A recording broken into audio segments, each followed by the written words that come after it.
Find other great podcasts like this one at Podmoth.network.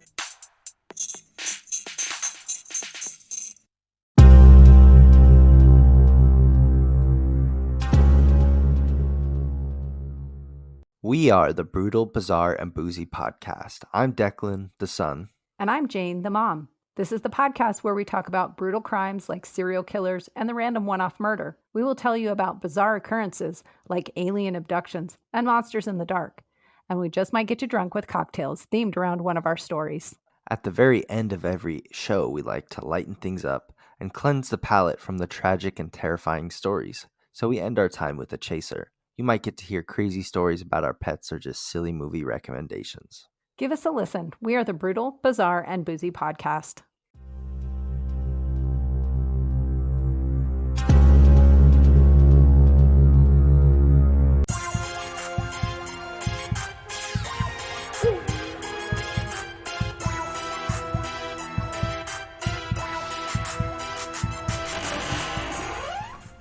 Hey, what's up, you guys?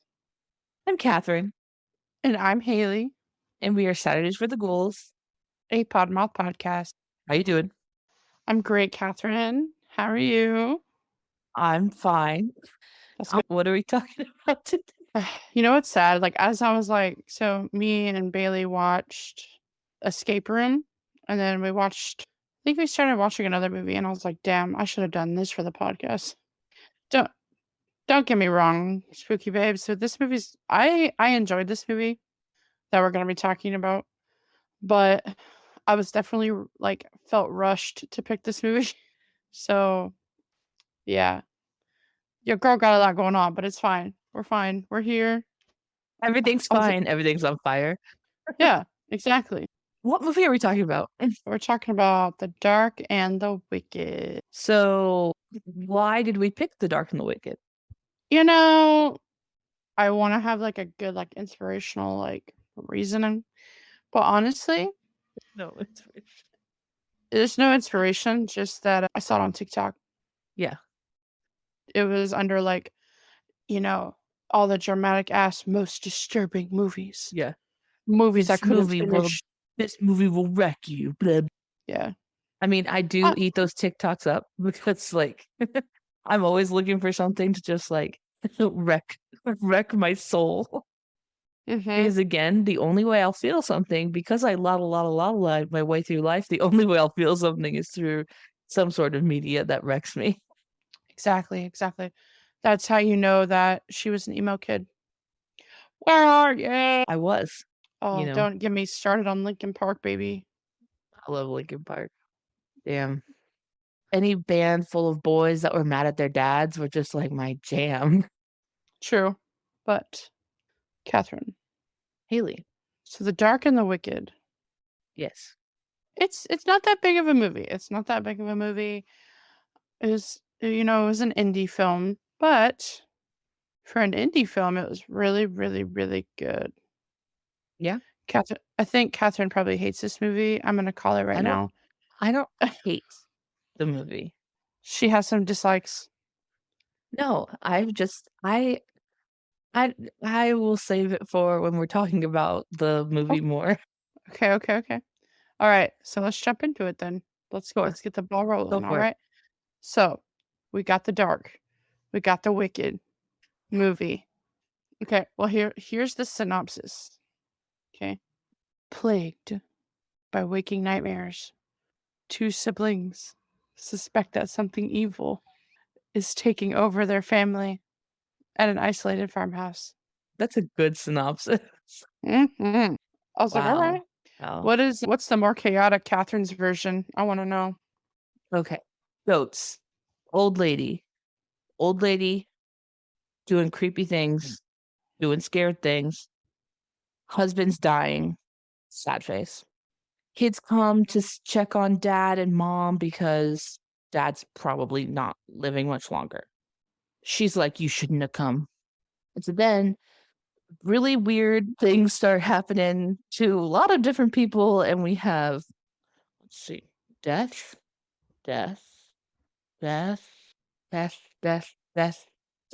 maybe? I think that's about the right amount of deaths.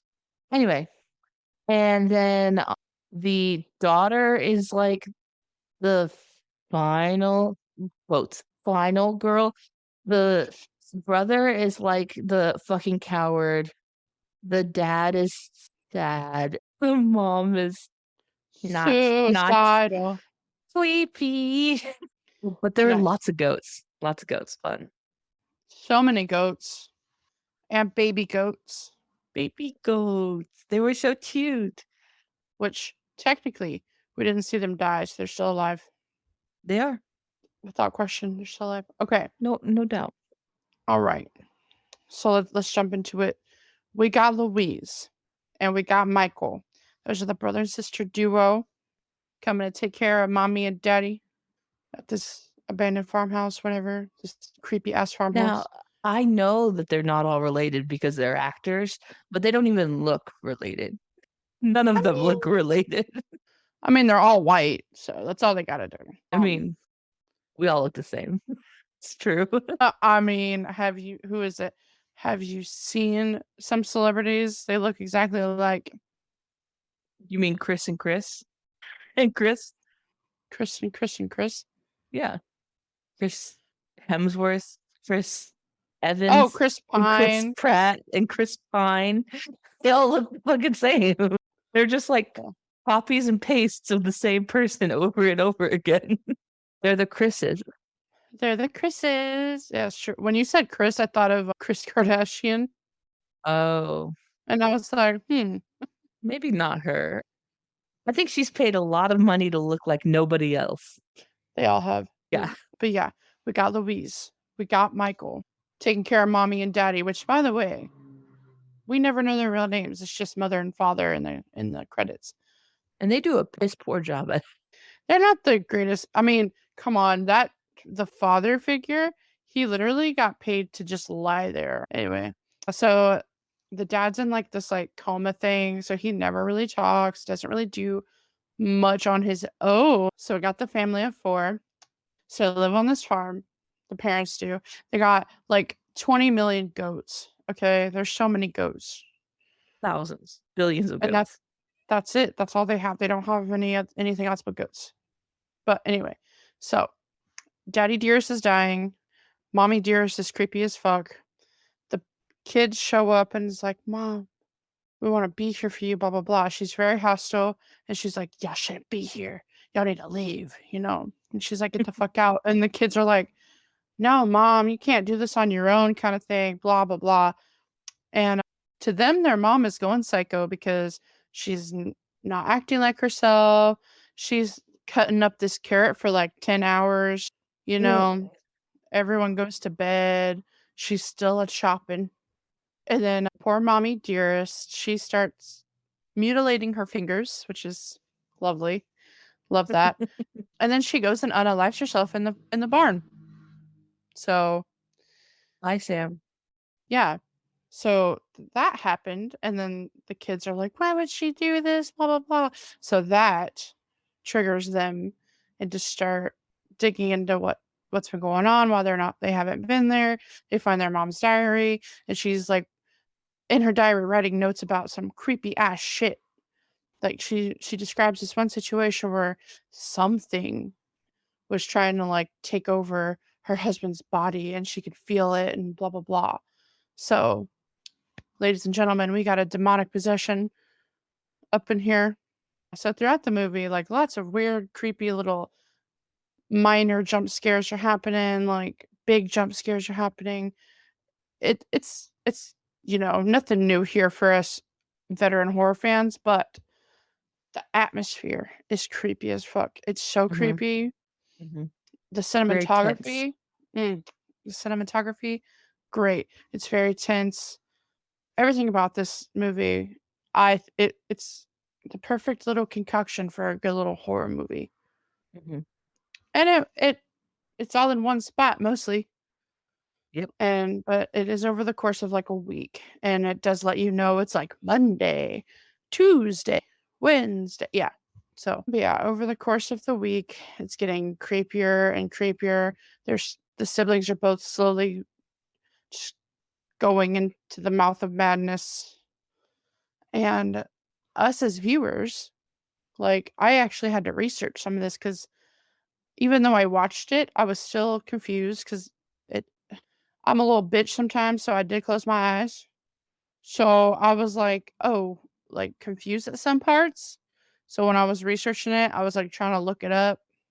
But basically, this demon can also take shape of any character, make any voice, whatever it wants to manipulate said person.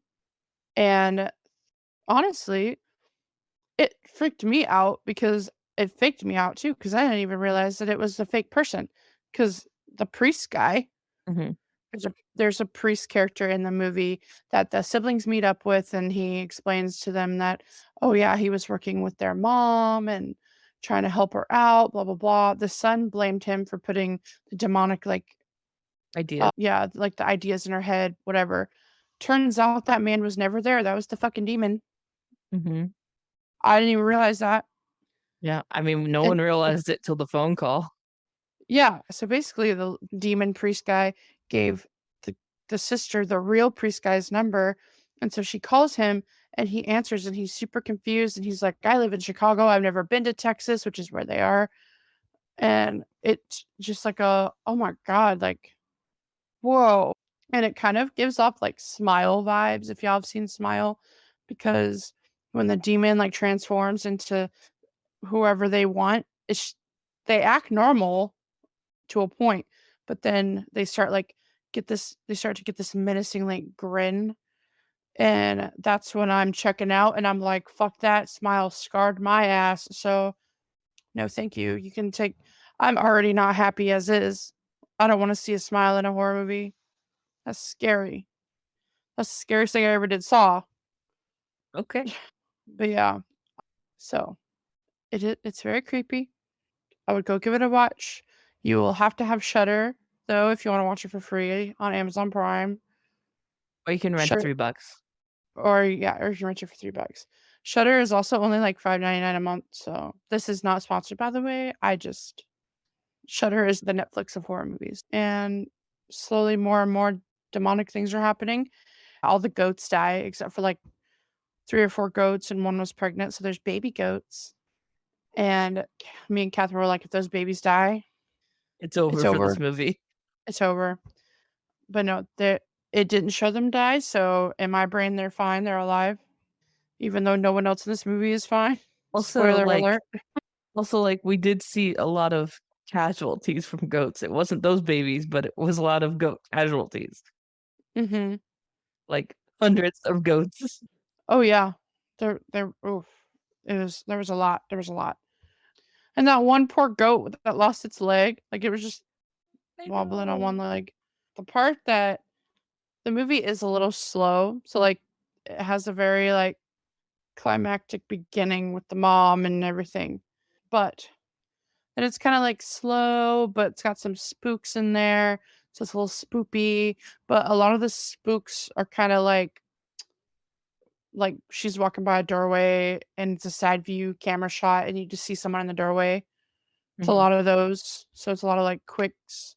If you're not watching, you're gonna miss it kind of thing. Mm-hmm. But It's a lot of definitely a there movie are, that you should like put your phone down for. Like, yeah. You're gonna miss like half the spooks if you don't just like sit there burritoed in a blanket and stare at the screen. Mm-hmm. Exactly. But yeah, the atmosphere is so creepy and intense, but it had me and Catherine like, kind of cringing, creepy, whatever. It'd be a good movie to watch in the dark with some of your friends. Yeah. But friends, snacks, blankets, dark. That'd be all fun. Yeah. Oh yeah, for sure. Little blanket for it if you want. So like I said, there's some good spook, like when the demonic dad or whatever showed up like outside the shower. Scared me. I hated that. I also hate things that move fast. So when he was like, whoa, like his head, Yeah. that freaked me out. And then like it slowly starts getting more intense with the spooks. The goats happen, which is sad. And then Michael is like, the brother, he's like, I'm going to stay with the goats tonight. I'm going to let them die. And then the sister doesn't want to stay in the fucking house because it's scary, but their dad's there. and, in a coma. And he's like, no, you need to stay with them. So he's out in the barn. He kind of doesn't believe shit's like going on, even though he's definitely experienced some stuff, but he's kind of just chalking it up to whatever. It's lack of sleep or something. But he's in the little barn with the goats and he starts hearing shit. And all of a sudden, Mommy Dearest, butt ass naked, comes out of the cornfield like fucking the old lady from The Shining. Tries to wreck him. Tries to wreck his ass. Oh, yeah. But the whole premise of the demon thing, it basically makes you unalive yourself, okay? Yeah. So throughout the movie, we've been seeing people unalive themselves. And the brother has this little knife and he's about to slice his own throat. And he's like, no, throws it. And then Mommy Dearest is gone. And so he's like, I won kind of thing. And he's like, I'm getting the fuck out of Dodge. And he basically leaves his sister there, which is why Catherine called him a coward. No explanation. Yeah, he just fucking left in the middle of the night. She's in the house. And he's married with 2 daughters. And he's like, I miss my kids. I'm going to go back to them. Like, they're my family too. And the They're my sister's like, home, blah, blah, blah. Yeah, typical good dad shit, Yeah. But not good brother shit. Yeah, definitely not good brother shit. Bad brother, fine dad. Fine husband. Right. So this is the part that has stuck with me. Okay. Because I didn't see this coming entirely. But okay. So he gets home, right? He's all happy to see his family. It's so quiet and not a stir in the house is happening. And there's music playing on the record. And like the beds look slept in, whatever, but no one's there. And so he starts freaking out and he goes into the kitchen and he sees his wife dead on the floor and his 2 daughters dead at the table. And me and Catherine were like, no, oh my God, no. Like, this is awful. And poor Michael, he, was like, that's it. I can't do it anymore. I'm going to. I'm just gonna do it. And so he unalives himself, right? The same way that the mom and kids were. And like right before he loses consciousness and dies, we get a shot of the table in the kitchen again, and they're gone. They're not there. And me and Catherine were like, oh my God, like, no, because we knew it was fake at that point. And then right as he dies, in walking to the door comes the wife and kids, alive, fine, with donuts. And I was that shit. Oh, that part stuck with me because I was like, that's so sad. Yeah, that was one of the worst deaths. It just, it hit. But yeah, so now we're back at the sister's house, or we're back at the farmhouse. Sister's like, freaking out. This like in-home nurse lady comes to, take care of the dad like every day. And she starts like going crazy and she's becoming possessed by the demon thing, and it makes her unalive herself. And it's all leading up. The nurse kill scene is so long. It is long. I don't know how she lived that long to basically shove a knitting needle into both of her eyes. Right. Individually. Like, she did one eye, pulled it out, and did the other eye and pulled it out. Like, that's how long she was still standing. And she had done lots of things before then that to her own self. And I was like, how's this bitch still standing? Like, what the fuck is happening? Her kill scene was way too fucking long. It was really long. I was just like, bro, this is a lot. But yeah, so she, before that, does attack Louise and knocks her out. So Louise wakes up and it's dark now. And the nurse is dead. Her dad, she's like, I can't do this anymore. So she tries to leave. And then she like hears her dad like coughing and like mumbling. And she's like, I can't leave him. So then she goes back into the house. And like as she's trying to console her dad, like he dies, right? You just know that he's gone. And she's like, Dad, don't leave me. And so she's like trying to she's so sad. And then she hears her mother's voice start singing this like song that she was singing earlier in the movie. And me and Catherine were like, nope, nope, that ain't mommy. Nope. Absolutely not. And so she's sitting on the bed. She turns away like from her dad, which is a bad idea. Yeah.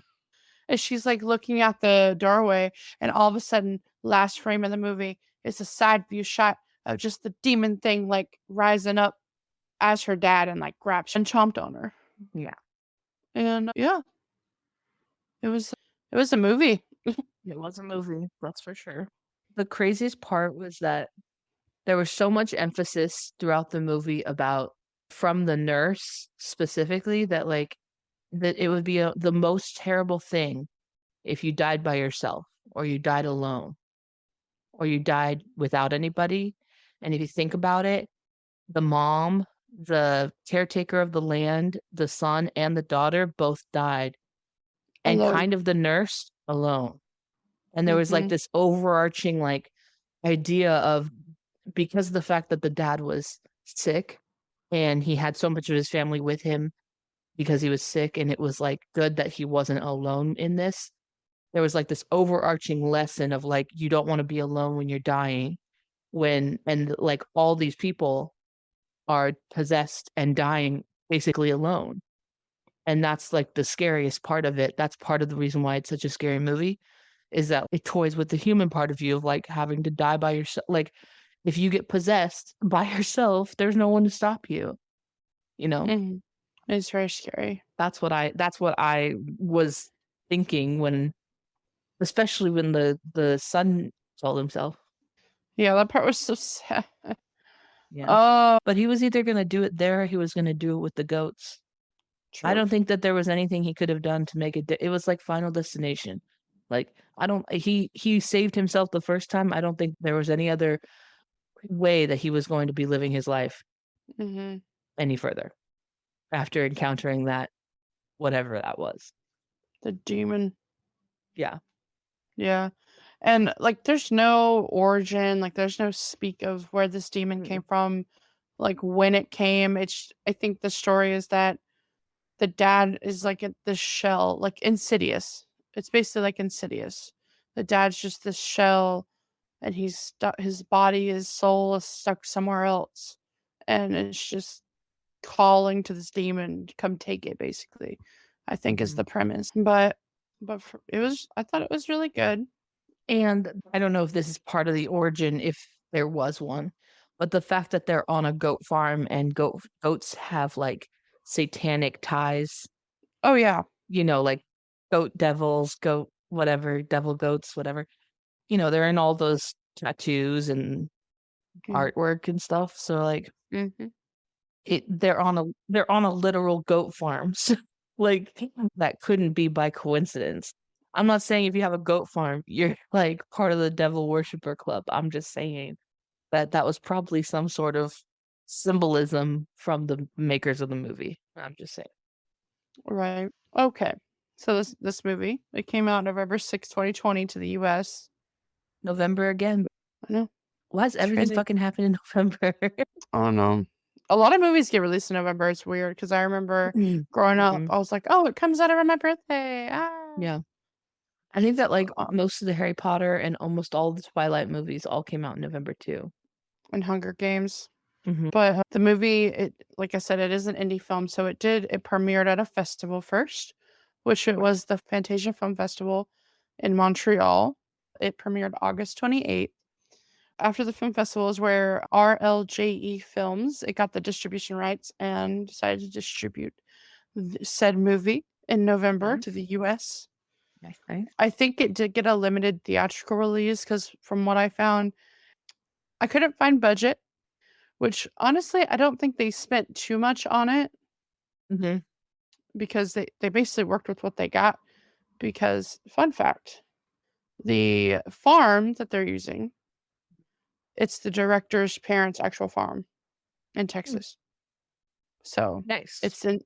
So I'm pretty sure all the like buildings that they use are like their actual like homes and whatnot, which definitely will save on costs. Yeah, it was probably definitely a budget film. Like it was low cost. But I do have a box office number. Okay. How much do you think it made in the box office? Did it make over $1 million? No. Okay, so I think it made 500,000. A little lower. You're close, though. 469. No, it's a little lower, but it made 422,174. Damn. Mm-hmm. I should have said But 420. I know, but this movie, it was directed and written by Brian Michael Bertino. Oh. Good job, Brian Michael Bertino.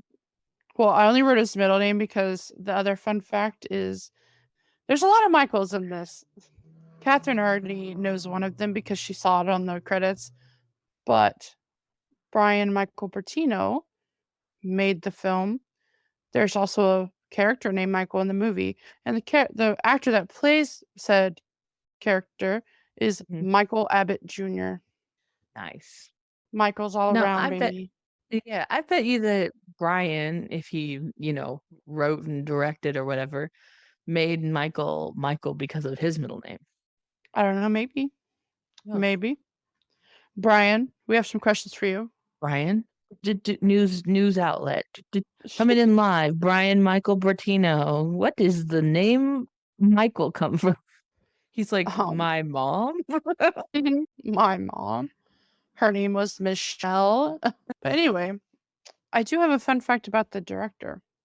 I don't remember if you said if you liked this movie or not, but they have done 2 other well-known movies. Okay. That were actually big. Well-known. Yeah.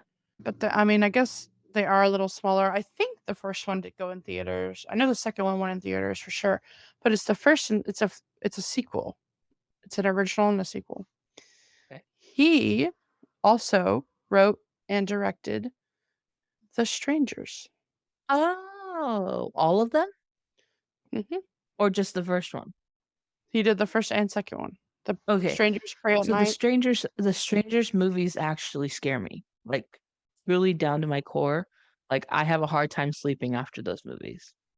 Yeah, it's your worst fear, someone breaking into your house. Home invasion is one of my biggest fears. So, any home invasion movies. I think the second one's better than the first one. I haven't seen the second one. The second was good. Yeah, I thought that was cool. And then I normally don't talk about cinematography, but I loved the cinematography so much in this movie. I just had to know who it was. So Tristan Nyby, hopefully I said that right. Nyby, it's Nyby. But Tristan here is very talented. Mm-hmm. He has also worked on The Conjuring, The Devil Made Me Do It one, which honestly, I loved the cinematography in that one so much more than the others. Mm-hmm. And that one genuinely, I didn't even finish it because it scared me. Yeah. See, here's the thing. Your worst fear is home invasion. Yes, home invasions do scare me, but demonic and supernatural shit scare the fuck out of me. Demonic and supernatural shit scares the fuck out of me too. Are you telling me that I spent the majority of my childhood inside of a church being told that the devil's going to kill me and I'm not scared of the demons? I'm terrified of demons. But I'm just saying home invasions are much more likely to happen than demonic possession. Yeah. True. So, I try to choose my battles. To be honest, if we want to be technical about things, I'm scared of literally everything. I have anxiety and I am always scared of everything. I'm scared to go to the store sometimes. So it's kind of not it's not really oh, you're not scared of it. I am probably scared of it. I'm scared of bugs. I'm scared of demons. I'm scared of leaving my house. So it really just depends on where my brain's at that day. True. True. But I'm a wuss. I digress. But you are a wuss because I power through. There's not a book or a movie that I've read that I can't power through. Oh, I was on an airplane. Okay. Okay. At least you weren't watching Final Destination. The first one? Yeah. The airplane one.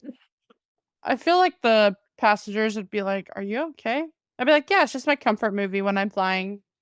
Okay, so serendipity or whatever that is like the Final Destination movies are. Like, you're gonna die, how you're gonna die, or whatever. Like, those are also really creepy to me. Mm-hmm. Those make me paranoid. Yeah, for that sure. I'm gonna get stuck in a tanning bed. I've never gone tanning in my life. That I'm gonna get thrown off of an airplane. Like, anything, So Log trucks. log trucks, I can't fucking stand log trucks. Nope. Mm-mm. Anything that, honestly, not even just log trucks, anything that has some sort of like big trucks that have like a large amount of wood attached to the back that's like strapped down somehow. I Mhm. don't ever trust them because they're Nope. like wobbly. Is what I mean. But anyway, Exactly. Tristan, The Conjuring. What Yeah, else he was he did on? those. Yeah, he did those. Well, that's the only one I wrote down. I know he's done more, but that's the only one that I knew of. I think he did The Nun as well, because that came up under his filmography. Okay. But this movie did win an award for best cinematography. Oh. But I did write the definition for cinematography in case any Shooky Babes didn't know what it meant, but it's basically the technical side of things. So you got the director that basically directs it, like points on things where to go. But the cinematographer is the one that picks what lenses they use, what lighting, and all that jazz. So, and creates the atmosphere. I almost went to school for cinematography. Oh, that'd be so cool. It cost too much money though, and my family was poor. Sorry. Can you imagine you as a cinematographer? Crazy. I definitely could. I'm going to start a GoFundMe and you're going to go to school for cinematography.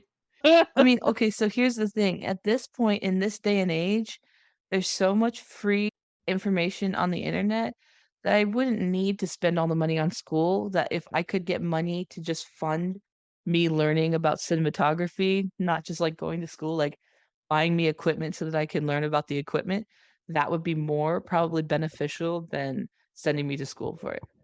True. But let's dive into do you want to dive into the cast? Oh, yeah, sure. All right. So we have Marin Ireland, and she plays Louise. Yes. She has a lot of filmography, but a lot of like TV shows and stuff. She has won many Tony Awards. So she was very big on Broadway. Okay. But the New York Times deemed, and quote, one of the great drama queens of the New York stage. Okay. Interesting. We also have Michael Abbott Jr., who plays Michael. He didn't even have a wiki page, so I couldn't find much on. He's in a lot of shows, it looks like, but like one episode. Yeah. Yeah, he's not in much. Poor Michael. Then we got Xander Berkeley. Mm-hmm. He plays the priest, the father guy, Father Thorne. Mm-hmm. And he was also in a lot of TV shows. His main role was in the show 24 with Kiefer Sutherland. Yeah. I used to watch that show all the time. But yeah, me too. And I have a fun fact who his wife is. Who's his wife? He is married to Sarah Clark. Now, I was like, why does she look familiar? She is Renee in Twilight. Oh. She's Bella's mother. Oh. I was like, oh, yeah. Wow. And those two lovebirds met on the show of 24. Oh, cute. And I mean, that's about all I got. I mean, the filming took place in Texas, as we know, at his parents' farm. So we know that already. Mm-hmm. Oh, reviews. Yes. I did reviews. Okay. Now, Catherine. Haley. I have the ratings for the Tomato Boys. Love it. MDib. Mm-hmm. And Google users. Okay. Now, what do you think what do you think the Tomato Boys rated it? 73%. Okay. What do you rate this film, Catherine? A 7. 7 out of 10. What would that be in percentage? 70%. Oh, interesting. Well, Catherine. Mm-hmm. Since I guess we are the Google users, you would be spot on. 74%. Okay. MDib said 6.1 out of 10. Okay, 61%. Yes. The Tomato Boys, 91%. Fucking no way. 91% The Tomato Boys. Boys. Damn. It's okay. We all have our own opinions. Tomato Boys was way up there while everyone else was kind of like mid-range. Mm-hmm. Interesting. But I too would give it like a 7. Maybe 7.5. Yeah. But I was surprised with Tomato Boys. I was like, damn. I know, me too. Did you see the overall, like, what they said, the Tomato Boys said about the movie? I didn't see what the Tomato Boys said. The Tomato Boys always have like an overall consensus, kind of like 3-sentence paragraph or something of like what they said. Let's see. And maybe that might help me increase my numbers. So the Tomato Boys did 91%. The audience score was 63%. Oh, okay. But the critics' consensus, The Dark and the Wicked, delivers on its title with an unsettling horror story whose deep dread and bleak outlook further compound its effective jolts. Okay. That's what it says. I'm sticking with a solid 70%. Yeah. So the other reason why when I was done with the movie, I was kind of like I don't know, wishy-washy about it, was that I've been spoiled by a lot of practical effects. Haley has shown me a lot of movies with practical effects. I've learned a lot about effects and what's good effects and what's not good effects.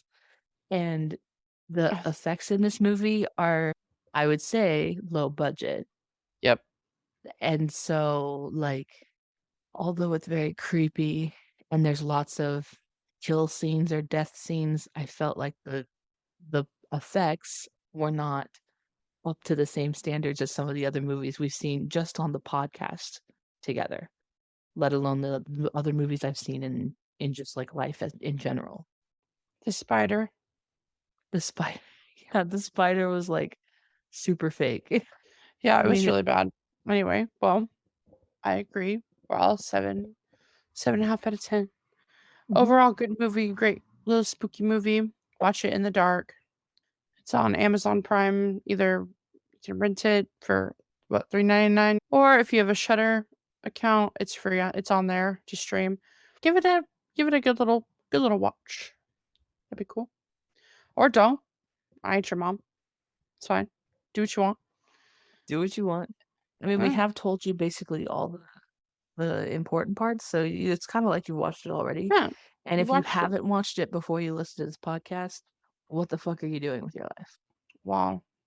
Judgy. I'm just saying, you guys know when you look at the title of the podcast what movie we're watching. So we're gonna spoil it. You definitely, unless you're new here. If you're new here, stick around. I'm sorry we spoiled this movie, but next time you'll know. So, what's next week, Catherine? Next week is Spooky Week. Just send us an Instagram DM. Let us know what you want to hear during Spooky Week. Mm-hmm. Do you have anything to tell Spooky Babes before we go? Spooky Babes, thank you for joining us today on this, whatever day you listen to this. Whatever day it is around you. Yeah. Whatever day. We hope you have a good life, good day, good year, good month, good week. As I like to say, do whatever the fuck you want, as long as it's not illegal. Or hurting someone. And if it is, we are not held responsible. Thank you. You signed the contract every time you click on the episode that we are not liable for use to squeeze the day if it's illegal. Squeeze the day. Just don't squeeze anyone's heads, please. So that'd be just gross. You get things like in your hands and on your hands. No. It's gross. If Under not your fingernails, for them, probably. Right. It's not fun. If not for them, think about the cleanup. Yeah. And think about if they're gone, then you're gonna be cleaning up. Yeah. So let's just not do bad things. But I agree. Squeeze the day. You know what? If there's a girl or a boy out there that you like are crushing on that you see all the time, ask them for their number. That's what squeeze the day means. Or if there's like a book that you really want to buy, go buy the book. Squeeze the day. If there's a boundary you want to put in place, put the boundary in place. Squeeze the day. Those are the kinds of things that are squeezing the day. Get the phone number, buy the book, set the boundary, whatever it is. Do what you need to do. Do what you need to do for that mental health, baby. Yeah. You we are trying to, matter. yes. And all we are trying to do is to make it another week without a mentee bee. The mintiest of bees. We're trying to run away from the big sad, and you know what? You can do that. We believe in you. Well, spooky babes, before I let you guys go, if you enjoyed the podcast or any of our episodes, please leave us. And I never ask for this because it's so awkward, but please rate our podcast 5 stars if you loved it, and leave us a fun note in the place where you can leave the notes, and really helps us out. So that would be cool. And remember, we care about you. You matter. The world's a better place with you in it. And we will see you In your nightmares.